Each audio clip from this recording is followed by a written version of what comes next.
এটা আনুমানিক ১৯৮১ সালের দিকে নির্মিত একটি ভবন, যা ২০২১ সালের পর অব্যবহৃত ছিল। প্রথমে একটা জিনিস বলে নেই, ভবনটি ধসে পড়েছিল যখন তাপবিদ্যুৎ কেন্দ্রের বয়লার টাওয়ারে কাজ চলছিল।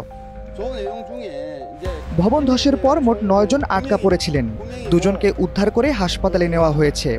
এখনও অন্তত ৭ জন ভেতরে আটকা পড়ে আছেন।